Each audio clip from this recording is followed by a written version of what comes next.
नमस्कार, स्वागत है आप सभी का आज के इस वीडियो में। दोस्तों, अगर कोई आपसे कहे कि आप रोटी, चावल, पास्ता, पोहा, इडली सब कुछ खाकर भी अपना फैट बर्न कर सकते हैं, तो आपका रिएक्शन कैसा होगा? बिना कार्ब्स छोड़े, बिना फास्टिंग के और बिना कोई स्पेसिफिक डाइट फॉलो किए, सिर्फ कार्ब्स को सही तरीके से मैनेज करके, उनका सही सीक्वेंस एडजस्ट करके आप अपनी फैट को डबल स्पीड से बर्न कर सकते हैं।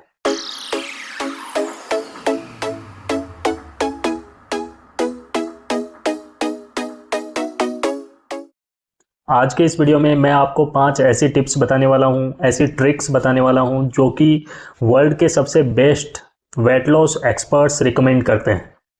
हाय एवरीवन, मेरा नाम डॉक्टर दिनेश है और मेरे हर वीडियो के अंदर यही पर्पज़ रहता है कि आप तक सही और सटीक हेल्थ के बारे में जानकारी पहुँचा पाऊँ और आपको आपकी हेल्थ कंडीशन के अकॉर्डिंग एजुकेट और अवेयर कर पाऊँ, ताकि आप अपनी डिजीज़ को समझते हुए, अपनी प्रॉब्लम को समझते हुए प्रॉपर स्टेप्स उठाकर अपने आप को स्वस्थ रख सकें नेचुरली। दोस्तों, मैंने मेरी रेगुलर प्रैक्टिस के दौरान ये चीज़ बार बार नोटिस की है कि लोग अक्सर अपने मोटापे के लिए अपनी डाइट को जिम्मेदार ठहराते हैं। कुछ लोग कहते हैं कि यार मैं चावल ज़्यादा खाता हूँ इसलिए मोटा हूँ, तो कुछ कहते हैं कि मेरा मैदा के साथ लगाव ज़्यादा है तो मैं मैदा ज़्यादा खाता हूँ इसलिए मोटा हूँ, और कुछ कहते हैं कि यार मीठा खाए बिना तो मुझसे रहा ही नहीं जाता इसलिए मोटापा कंट्रोल ही नहीं होता है। लेकिन क्या आप जानते हैं कि रियल प्रॉब्लम आपके ये कार्ब्स नहीं बल्कि इनको खाने का गलत तरीका है। अगर आप इन कार्ब्स को सही तरीके से खाना सीख लें तो आप अपने वेट लॉस को स्पीड अप कर सकते हैं। सोचिए कि आपको पेट भर के रोटी मिले, पेट भर के चावल, फेवरेट फूड भी आप खूब खाएं और फिर भी आपकी बॉडी के अंदर फैट बर्न हो। सुनने में काफ़ी अच्छा लग रहा होगा, तो चलिए जानते हैं इन सारी ट्रिक्स के बारे में डिटेल से। दोस्तों, आप सिर्फ ये 5 कार्ब रूल्स जो हैं इनको फॉलो करना शुरू कर दीजिए, फिर आप देखिए कि आपकी बॉडी के अंदर फैट बर्न कितना जल्दी होता है। आपकी बॉडी आपके फैट को खुद ब खुद पिघालना या फिर बर्न करना शुरू कर देगी।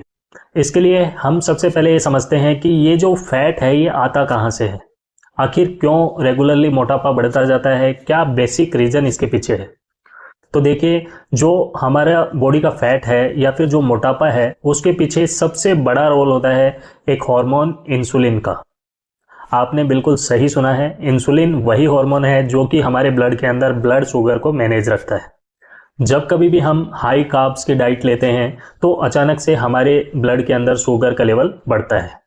अब इस बढ़ी हुई शुगर के लेवल की वजह से हमारी बॉडी इसे मैनेज करने के लिए इंसुलिन सीक्रेट करती है। ये इंसुलिन क्या करता है कि ब्लड में से शुगर को भगाता है या साफ करता है और इस शुगर को भेजता है सेल्स के अंदर।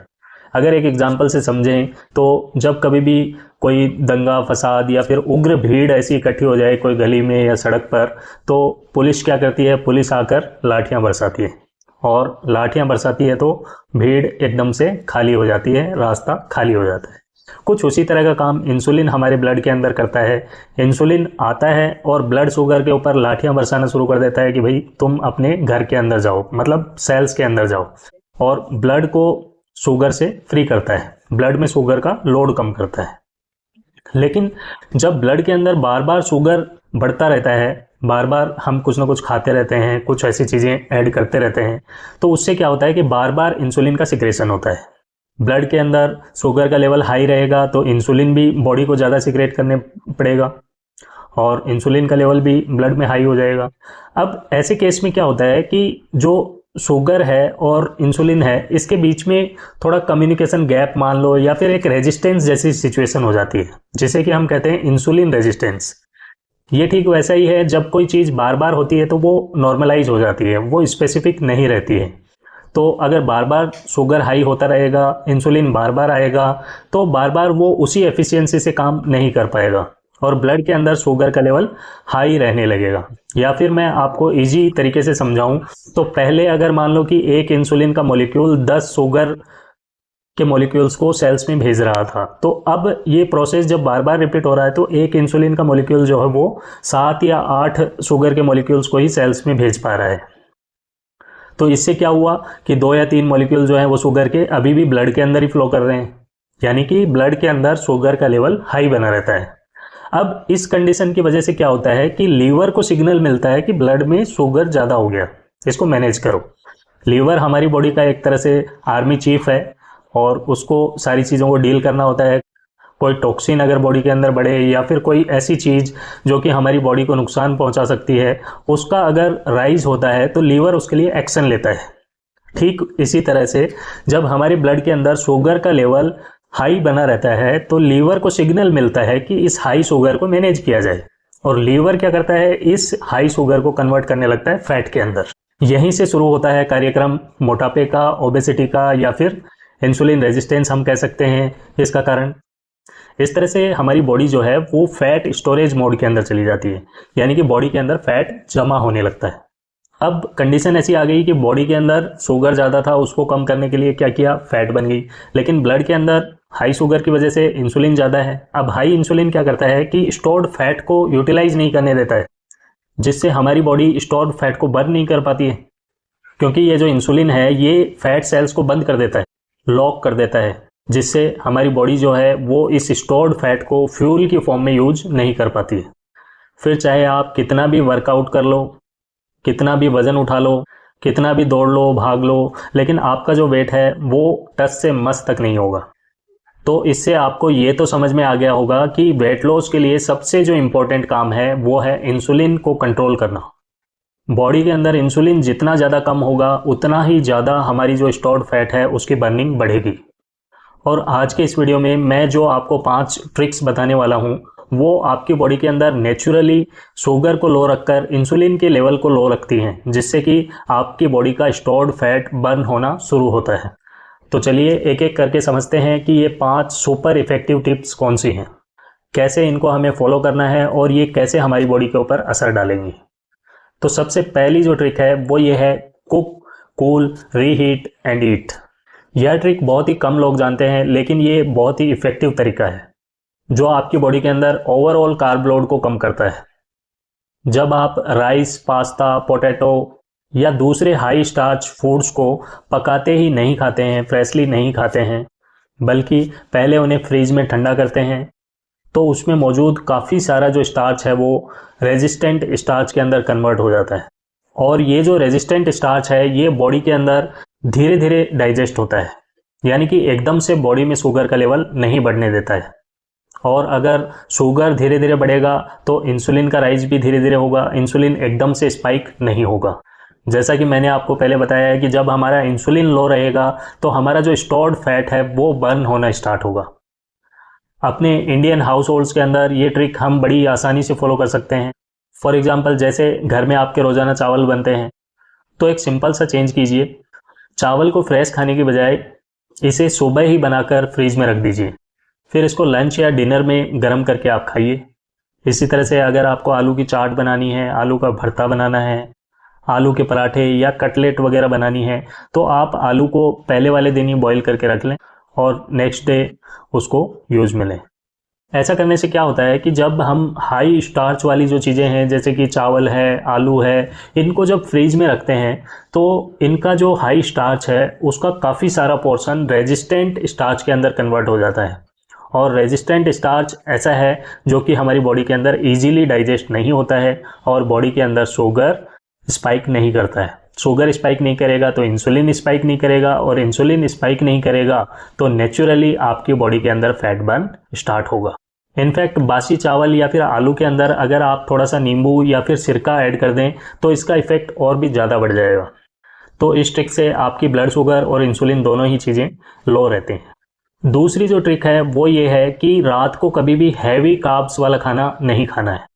दोस्तों, यह एक ऐसी गलती है जो कि जाने अनजाने में हम सभी लोग करते हैं और इसका खामियाजा हमारी बॉडी को उठाना पड़ता है। सुबह हल्का खाना, दोपहर में ठीक ठाक और डिनर के अंदर गरम गरम रोटियां, चावल, पुलाव, बिरयानी, इस तरह की हैवी चीज़ें खाना बहुत ही आम है।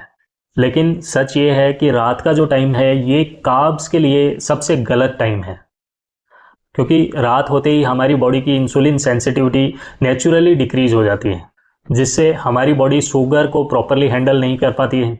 दिन में जिन कार्ब्स को हम हमारी एक्टिविटीज़ के थ्रू बर्न कर लेते हैं वही कार्ब्स रात के टाइम में स्टोर होने के लिए फैट में कन्वर्ट होते हैं, क्योंकि इंसुलिन की सेंसिटिविटी कम है, इंसुलिन अपनी एक्टिविटी करेगा नहीं, और हाई शुगर अगर ब्लड के अंदर रहेगा तो लीवर उसको फैट में कन्वर्ट करेगा।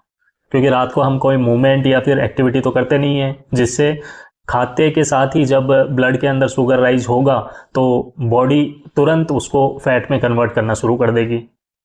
तो आखिर इसका प्रैक्टिकल सॉल्यूशन क्या है? अपना डिनर जल्दी करें और हल्का करें। साथ ही रोटी, चावल या आलू जैसी जो चीज़ें हैं ये सिर्फ ब्रेकफास्ट या फिर लंच में यूज करें। रात में ज़्यादातर सब्जी, दाल, पनीर, सूप, सैलेड या फिर प्रोटीन रिच फूड्स को यूज करना चाहिए।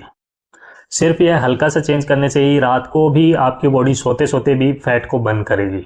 दोस्तों, तीसरी जो ट्रिक है वो बहुत ही ज़्यादा प्रैक्टिकल टिप्स है, क्योंकि ज़्यादातर क्या होता है कि हम रात को खाना खाते ही सो जाते हैं या फिर लेट जाते हैं या फिर रिमोट लेके टीवी का सोफे पर बैठ जाते हैं या फ़ोन स्क्रॉल करने लग जाते हैं। लेकिन यह हैबिट आपके ब्लड शुगर को एकदम से स्पाइक करती है, जिससे आपके बॉडी के अंदर इंसुलिन बढ़ता है और फैट स्टोरेज भी बढ़ता है। आप इस चीज़ को बिल्कुल सिंपल तरीके से समझिए। जब आप रोटी, चावल, दलिया, पोहा, पराठा, इडली या डोसा जैसे कार्ब्स खाते हैं तो ये ब्लड के अंदर शुगर को इंस्टेंटली बढ़ाते हैं। ऐसे टाइम पर अगर आप बेड पर बैठ गए या फिर सोफा पे बैठ के टीवी देखने लग गए, लेट गए, तो उससे क्या होगा कि बॉडी रिलैक्सिंग मोड में आ जाएगी और बॉडी को सिग्नल यही मिलेगा कि अब कोई एक्टिविटी नहीं होने वाली है। तो वो जो ब्लड के अंदर शुगर फ्लो कर रहा है उसको लीवर फैट में कन्वर्ट करना शुरू कर देगा और फटाफट आपका जो शुगर है वो फैट में कन्वर्ट हो जाएगा।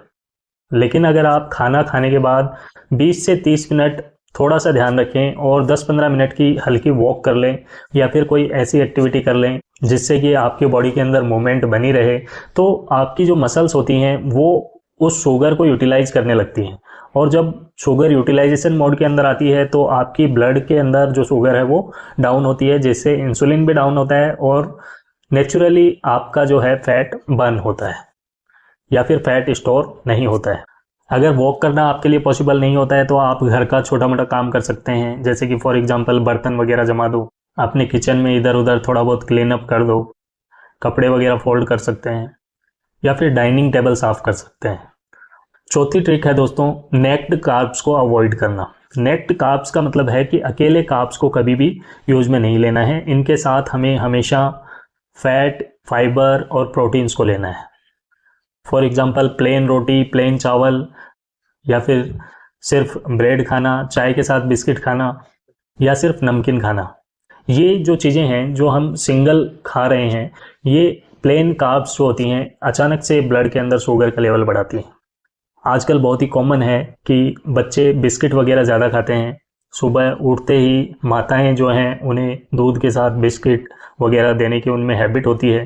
तो इससे क्या होता है कि बच्चों के अंदर बचपन से ही मोटापा बढ़ने लगता है, क्योंकि ये जो बिस्किट या फिर बेकरी प्रोडक्ट्स होते हैं ये इंस्टेंटली ब्लड के अंदर शुगर का लेवल बढ़ाते हैं और बच्चों में शुरुआत से ही शुगर का लेवल हाई, जिसकी वजह से इंसुलिन का लेवल हाई, और जो प्रोसेस मैंने बताया है वो इनिशियल स्टेजेस से ही शुरू हो जाता है और उनमें रेगुलरली फैट का स्टोरेज होने लगता है। अगर आप में या फिर आपके बच्चों में ऐसी हैबिट्स हैं तो आपको इसे तुरंत अवॉइड करना चाहिए। नेक्ड कार्ब्स का यूज कभी भी आपको नहीं करना है।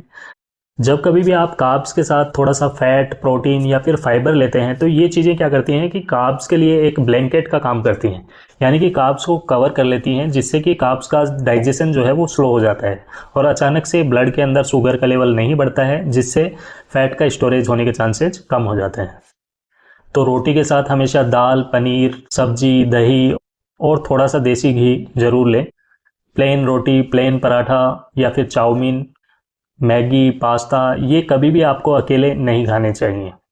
अगर ये चीज़ें आपको खाने का मन कर रहा है तो इनके साथ आप कोई ना कोई हाई फाइबर या फिर हाई प्रोटीन वाली चीज़ ज़रूर लें। एक और जो इफ़ेक्टिव चीज़ है वो ये है कि खाने के साथ हमेशा एक खट्टी चीज़ जैसे कि नींबू या फिर विनेगर का यूज़ करें। इससे क्या होगा कि आपकी बॉडी के अंदर डाइजेस्टिव जूस वगैरह अच्छे से सिक्रेट होंगे और डाइजेशन प्रॉपरली हो पाएगा। और साथ ही ये जो नींबू या फिर सिरका है ये आपके ब्लड शुगर के अंदर जो स्पाइक होगा उसको 40 से 50% तक तो अपने आप ही डील कर लेगा या फिर उसको कम कर देगा। तो इससे आपकी इंसुलिन जो है वो भी कंट्रोल में रहेगी और आपका वेट भी कंट्रोल में रहेगा। लास्ट हमारी ट्रिक है जिसको कि बहुत ज़्यादा इग्नोर किया जाता है, दोस्तों कई बार आपने देखा होगा कि हम बहुत ही हेल्दी डाइट खाते हैं, एकदम सही तरीके से फॉलो कर रहे होते हैं, लेकिन फिर भी इसका इफेक्ट हमें दिखाई नहीं देता है, वज़न घटता ही नहीं है। जानते हैं क्यों? क्योंकि हमारे खाने का ऑर्डर गलत होता है। मतलब जो चीज़ हमें पहले खानी चाहिए वो हम लास्ट में खाते हैं, लास्ट में खानी है वो हम पहले खा लेते हैं। इससे हमारा ब्लड शुगर अचानक से स्पाइक करता है, जिससे इंसुलिन स्पाइक करता है और फैट स्टोरेज होता है। आपको सिर्फ इतना सा करना है कि आपको कार्ब्स हमेशा सबसे लास्ट में खाने हैं, यानी कि सबसे पहले सब्जी, सैलेड, दाल या प्रोटीन से शुरुआत करें।